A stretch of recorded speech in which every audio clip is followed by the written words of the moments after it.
Once a Soho House basic, always a Soho House basic bitch. Jeffrey Epstein was also Harvey Weinstein, very prominent. There were members. Meghan Markle was just one of the working girls for Soho House. Call girl, working girl, escort, whatever you want to call it. That's what she was. Before Meghan Markle became the Duchess of Sussex, she mastered one thing better than any royal etiquette lesson: networking her way into power. Meghan has always had this very, very strange fascination with Soho House, very much this weird obsession with it. Forget the tiaras and palace rules. Meghan's real crowning achievement was her ability to spot influence faster than anyone in the room. Back in her early days, she was totally reliant on Soho House to pay for her travel, to pay for her accommodation. And standing right beside her through every strategic move was one man, Markus Anderson, the guy the tabloids now call her social architect. This guy has been around all of the time. Isn't that suspicious to you? Because it is for me. It is something that's strange. Let's be real. Meghan didn't exactly stumble into royalty. She climbed that ladder in designer heels, latte in hand, and Markus was the one holding the door open. Without Markus Anderson, I hope to prove to you in this video that Meghan Markle wouldn't have the level of global fame that she enjoys now. When most actresses were struggling for a line on a pilot episode, Meghan was sipping cocktails at Soho House, the exclusive club Markus helped run, rubbing elbows with the elite like it was her day job. Some call it ambition, others call it precision-guided social climbing. But whatever you call it, Markus Anderson was there every step of the way, her confidant, her fixer, her gateway to the world she always dreamed of. And now, after years of whispers, leaks, and rumors, Markus has allegedly revealed something that could flip the Meghan Markle narrative upside down. Because behind the polished smile and modern princess image lies a story of ambition, manipulation, and one friendship that may have gone way deeper than anyone realized. But the truth Markus hinted at, that's where things get messy. He is like a parasite, always lurking in their shadow. No normal family has a constant third wheel, male or female, leeching onto their every move. Markus is practically glued to them. Before Markus Anderson ever crossed paths with Meghan Markle, he was already the guy everyone wanted to know, the man who could turn a nobody into a somebody with just one well-timed introduction. Born and raised in Ontario, Markus had none of the family wealth or royal bloodlines that usually open elite doors. What he had instead was charm, access, and an uncanny ability to make powerful people feel like they needed him. By the time he joined Soho House, that members-only sanctuary for the rich and restless, Markus had mastered the game. He wasn't just managing parties, he was curating influence. Politicians, actors, executives, and heirs all mingled in the same plush lounges, and Markus moved through it like a king without a crown. Markus started off at Soho House London as a waiter, and he was a global membership director when he first met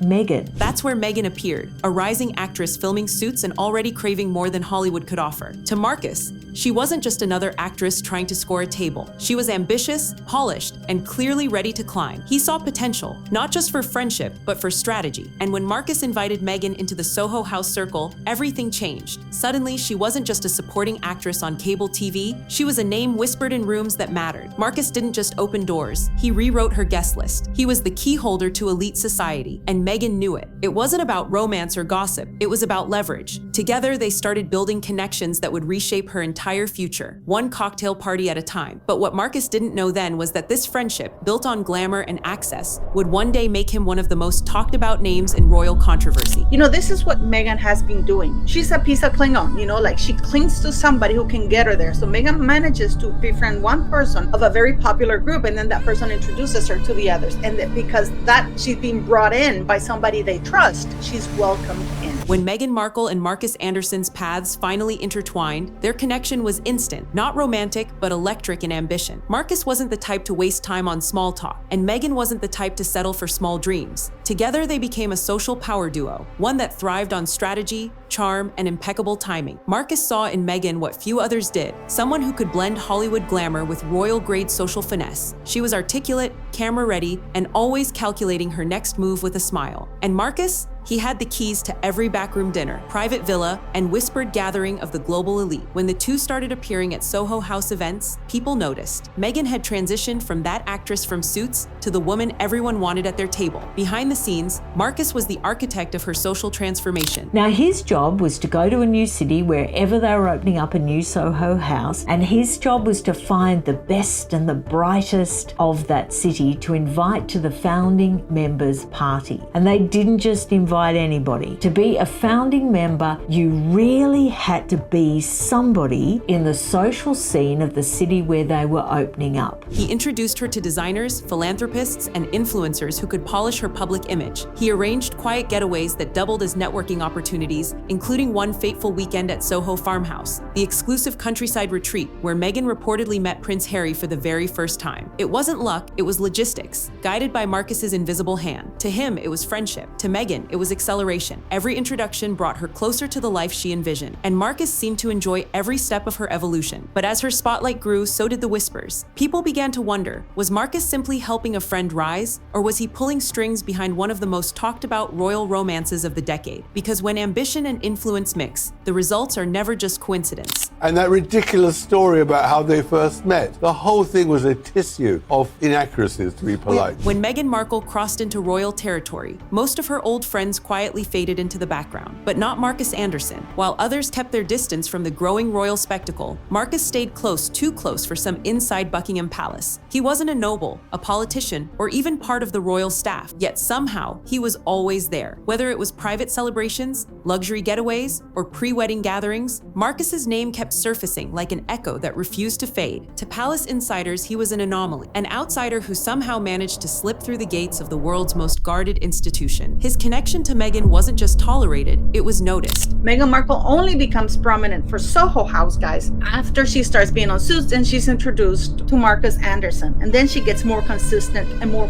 prominent work, okay? Because then she could be in the presence of Markus Anderson. Royal aides began whispering about the man who had her ear long before Prince Harry did. He wasn't bound by royal protocol, yet his influence seemed to reach places no courtier could touch. And Meghan, she didn't hide it. Markus was her constant, her emotional anchor amid the chaos of royal duties and relentless tabloid warfare. While the palace obsessed over decorum, Markus provided something Meghan craved more: familiarity and loyalty from her old life. But that closeness sparked unease. The royals valued distance, discretion, and hierarchy. Markus, with his Soho House confidence and celebrity guest lists, didn't fit the mold. Her guest list to her wedding showed her real ambition was to be a star in California. It wasn't long before whispers turned into speculation. Was Markus just a supportive friend or a gatekeeper still shaping Meghan's narrative from behind the curtain? His presence blurred boundaries, raising the question no one at court wanted to ask aloud. How much power did this civilian really have over the Duchess? Because in a world built on secrecy and control, outsiders rarely stay inside for long. It started quietly, a whisper in the press, an unnamed close source leaking a fragment of conversation allegedly tied to Markus Anderson. But in the royal world, even a whisper can detonate like a bomb. Within hours, headlines exploded across continents, painting Markus as the man who knew too much about the Duchess of Sussex and wasn't afraid to talk. One alleged private remark about his unbreakable bond with Meghan spiraled into a tabloid-feeding frenzy, twisting friendship into something scandalous. He is the perfect person to be a highly paid consultant now for Soho House because he never puts a foot wrong. He never says anything about anyone. Inside the palace, the reaction was instant panic. The royal PR machine went into what insiders called containment mode. Staff scrambled to trace where the information came from, desperate to stop any further leaks. Meghan, already under fire from the British tabloids, faced a fresh storm, and this time, it wasn't a faceless critic or anonymous insider. It was someone she'd publicly called her best friend. The irony was brutal. The man who helped build her public image had now, unintentionally or not, fed the same media machine that tried to tear it down. Markus stayed silent, offering no denial, no clarification, no defense. His silence became its own story, fueling endless theories about what he really knew. Behind closed doors, tension reportedly grew between Meghan and Harry. Trust was fragile, and every old photo or resurfaced rumor added gasoline to the fire.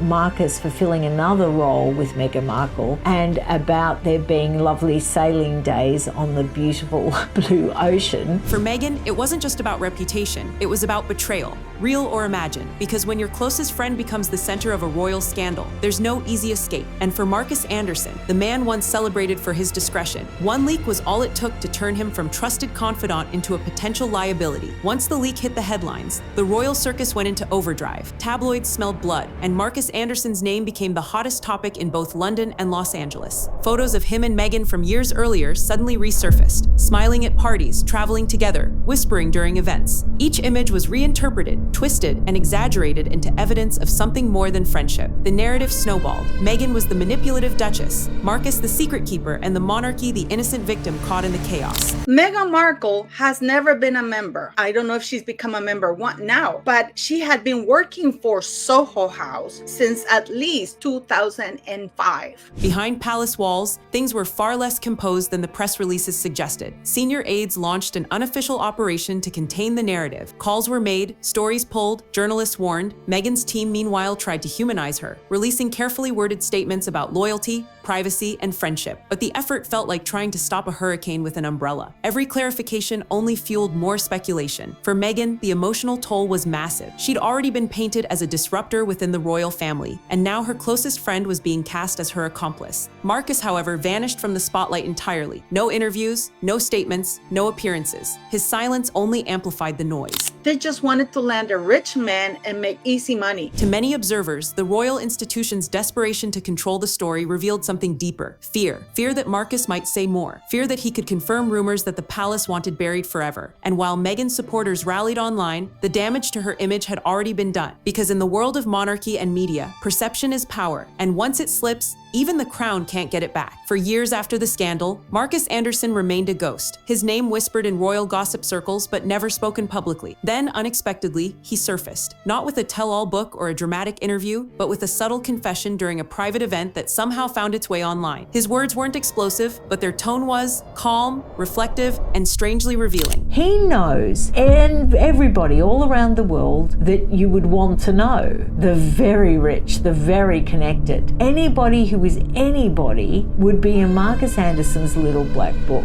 And he's never betrayed a confidence. He's never made a slip. Markus admitted he had stood by Meghan through every storm, hinting that much of what the public believed was never the real story. He didn't deny the friendship, nor did he apologize for it. Instead, he described Meghan as someone deeply misunderstood, yet fiercely determined to survive. It wasn't a defense, it was a truth bomb, dressed in diplomacy. Insiders interpreted it as Markus's quiet attempt to reclaim his image while protecting hers.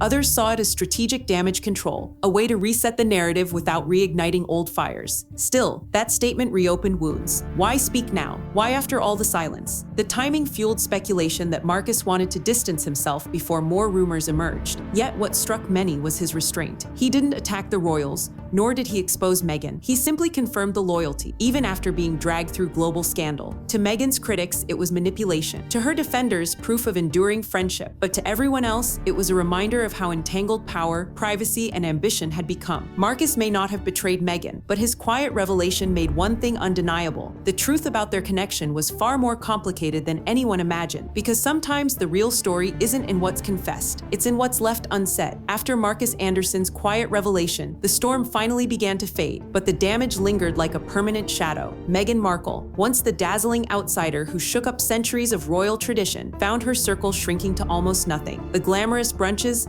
secret weekend trips, and bustling social life she'd enjoyed before royalty were replaced by tight schedules, private security, and selective trust. Markus, once her ever-present confidant, drifted back into the private world he'd always mastered, far from flashing cameras and royal chaos. So this is way back in 2006. I wonder if Trevor ever knew about this. People can have double lives because look at these pictures could not be shown in the United States, all over North America, only in certain countries. And I don't think Trevor would even thought back then of going through a VPN and seeing where Meghan Markle is or what she's doing. The media eventually moved on, but not before leaving scars on both sides. Meghan was no longer just the Duchess. She became a symbol of ambition, controversy, and survival. Markus, meanwhile, had become a mystery, the man who'd been there from the beginning but chose silence over spectacle. For both of them, loyalty had come at a cost. In hindsight, their friendship became a kind of cautionary tale about power and proximity. When the spotlight burns that bright, even the purest connection starts to look suspicious. Markus never sold his story, never cashed in on the royal frenzy, yet the world judged him anyway. Meghan, determined to move forward, reportedly leaned on her family and new ventures to reclaim her narrative. But deep down, she knew something essential had changed. Trust would never come easily again, because behind every headline, every rumor, and every viral clip was a simple truth. Royalty doesn't just test marriages, it tests friendships. And when ambition, influence, and loyalty collide in that unforgiving arena, someone always ends up paying the price. For Meghan and Markus, that price was their bond, the one thing that once made them unstoppable. And there it is, the untold truth behind Meghan Markle and Markus Anderson's complicated friendship. What began as a glittering alliance built on ambition and trust eventually became one of the most misunderstood relationships in modern royal history. Markus wasn't just a friend, he was a witness to Meghan's evolution, from Hollywood hopeful to Duchess under siege. His silence spoke volumes, his loyalty even more. But as we've seen in the royal world, loyalty always has a price tag. Meghan may have stepped into the palace with charm and confidence, but every crown comes with its shadows, and those shadows often know more than they're ever allowed to say. Markus's story is a reminder that the closer you stand to power, the easier it is to get burned by its light. If you thought this was shocking, what came next in Meghan and Harry's saga will leave you speechless. In our previous deep dive, we uncovered the chaotic fallout after Prince Harry uncovered Meghan's private yacht connections, a moment that changed everything inside their marriage and sent royal insiders into a frenzy. So don't miss what happens next. It ties directly into everything we've just revealed. This is Star Spotlight, where we pull back the royal curtain and expose the truth behind the glamour. Make sure to subscribe, drop a comment with your thoughts, and get ready, the next revelation might be even wilder than this one.